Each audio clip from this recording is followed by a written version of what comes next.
Assalamualaikum warahmatullahi wabarakatuh. Perkenalkan, nama saya Intan Putri Permata dari kelas non-reguler semester 3. Di sini saya akan mereview materi pertemuan ketiga mata kuliah Hukum Pidana Lanjutan oleh dosen Profesor Dr. Hajah Yani Nuraini SAMH beserta asisten dosen yaitu Dr. M. Rendi Adidayandi SAMH. Penyertaan atau deal-naming. Penyertaan disebut juga turut campur dalam peristiwa pidana, turut berbuat delik, turut serta, deal-naming, complicity, participation. Pengaturan penyertaan dibagi menjadi dua. Yang pertama yaitu secara umum, terdapat pada buku 1 bab 5 KUHP pasal 55 sampai 62. Yang kedua yaitu secara khusus, secara tersebar dalam buku 2 KUHP, buku 3 KUHP, dan beberapa peraturan di luar KUHP atau tindak pidana khusus. Penyertaan adalah apabila suatu tindak pidana terlibat lebih dari satu orang atau beberapa orang melibatkan diri dalam satu tindak pidana. Bentuk-bentuk dari penyertaan itu dibagi menjadi 5. Yang pertama yaitu Jaydochit plegen atau pleger yang artinya yang melakukan. Yang kedua yaitu Jaydochit doen plegen yang menyuruh melakukan. Yang ketiga yaitu Jaydochit mede plegen yang artinya yang turut serta melakukan.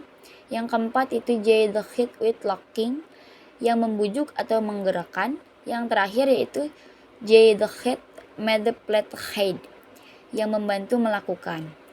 Mereka yang melakukan 5 bentuk penyertaan di atas disesuaikan dengan pasal 55 sampai 62 KUHP. Nah, dan 5 bentuk di atas juga dibagi lagi penggolongan penyertaan itu, yaitu menurut A menurut KUHP, B menurut doktrin atau jurisprudence. Menurut KUHP dibagi menjadi 2 golongan, yaitu golongan pelaku dan golongan pembantu. Golongan pelaku ini terdapat pada bentuk 1 sampai bentuk 4.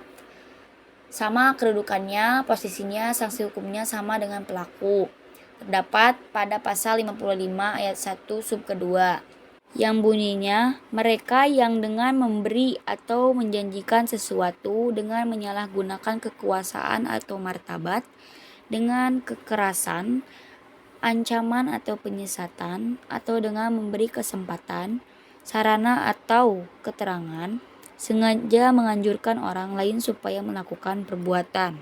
Lalu yang kedua ada golongan pembantu. Nah, golongan pembantu ini menurut KUHP bentuknya yaitu pada bentuk kelima, yaitu diatur dalam pasal 56 dan pasal 57 KUHP.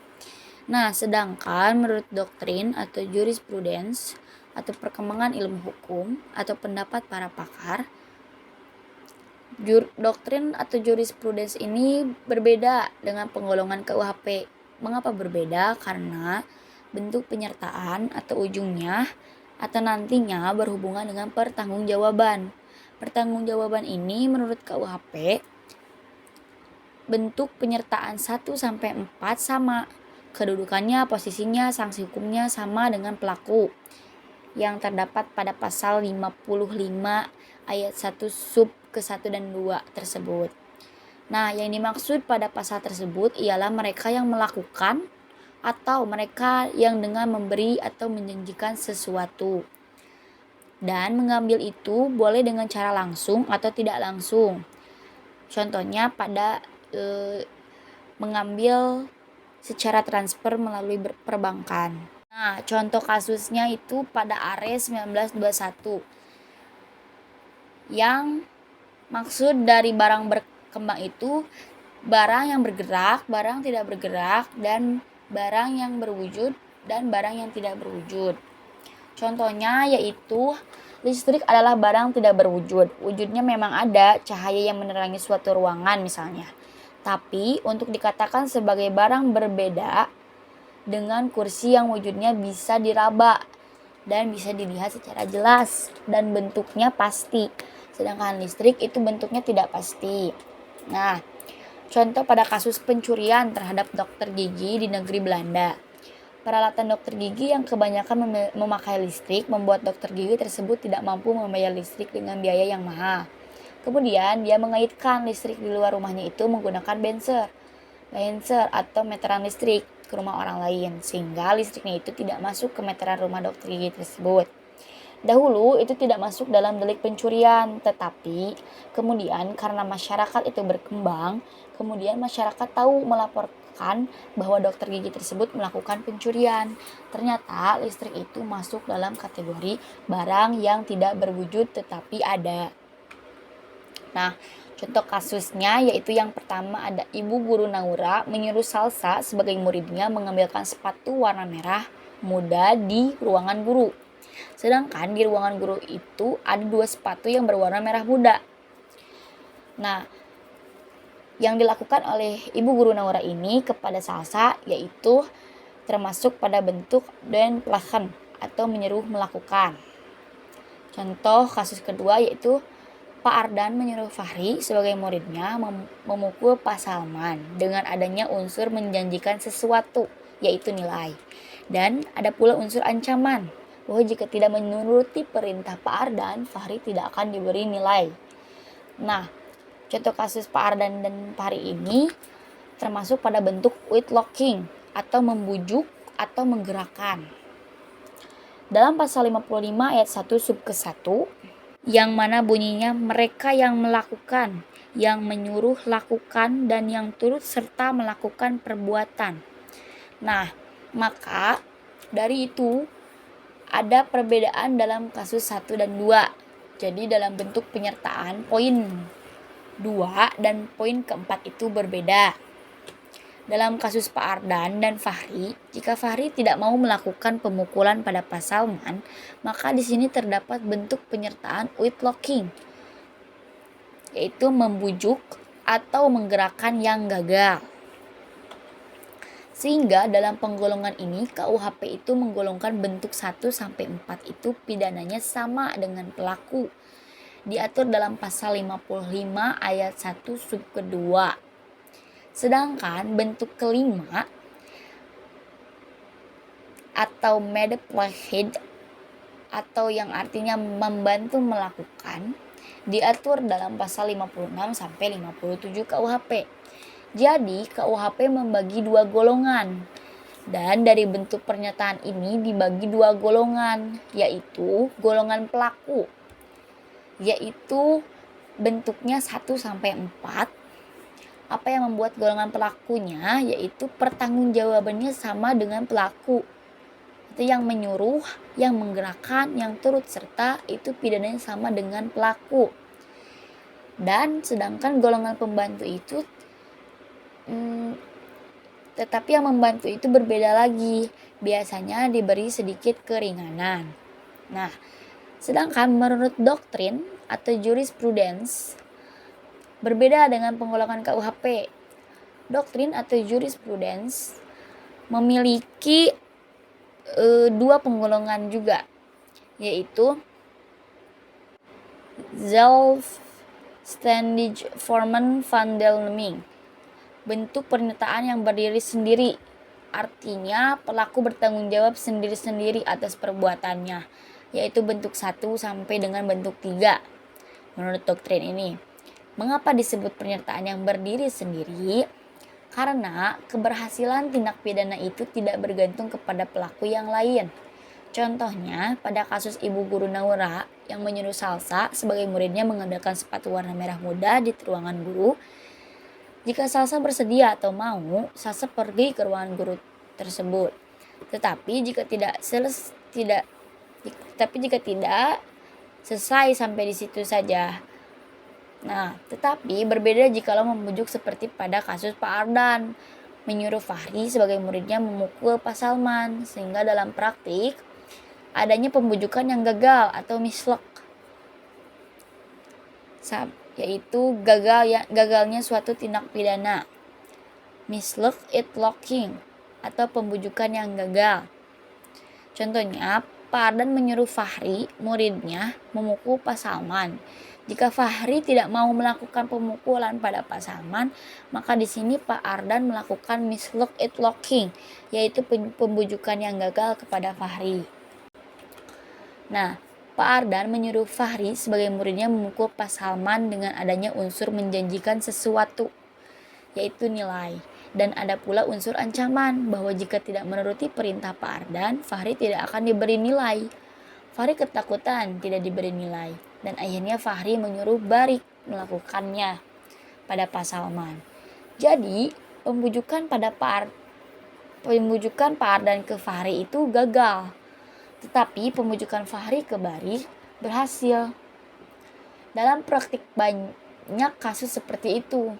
Sehingga doktrin atau ilmu pengetahuan berbeda penggolongannya dengan KUHP. Doktrin karena menurut doktrin dalam praktek ada pembujukan yang gagal, maka itu bergantung pada orang lain ya, atau sama dengan pembantuan. Sehingga pembujukan dengan pembantuan adalah perbuatan atau pertanggungjawaban yang tidak dapat berdiri sendiri. Mengapa? Karena bergantung kepada orang lain. Pertanggungjawabannya berbeda. Keberhasilan Pak Ardan ingin memukul Pak Salman bergantung pada Fahri. Tetapi Fahri tidak berhasil dibujuk. Maka Fahri menyuruh Barik. Sementara Barik ini tidak disuruh oleh Pak Ardan. Karena menurut doktrin ini tidak sesuai. Maka yang dianggap atau dipakai adalah menurut KUHP, yang mana yaitu satu golongan pelaku yang terdapat pada bentuk 1-4. Ini sama kedudukannya, posisinya, sanksi hukumnya sama dengan pelaku, yaitu pada pasal 55 ayat 1 sub kedua. Dan kedua yaitu golongan pembantu yang terdapat pada bentuk kelima, yaitu diatur dalam pasal 56 dan pasal 57 KUHP. Nah, yang kedua, golongan kedua dari doktrin yaitu onzelfstandige vormen van deelneming, yaitu bentuk pernyataan yang pertanggungjawaban pesertanya bergantung pada perbuatan peserta lainnya sebagai perbuatan yang dapat dihukum, yaitu terdapat pada bentuk 4 dan 5, yang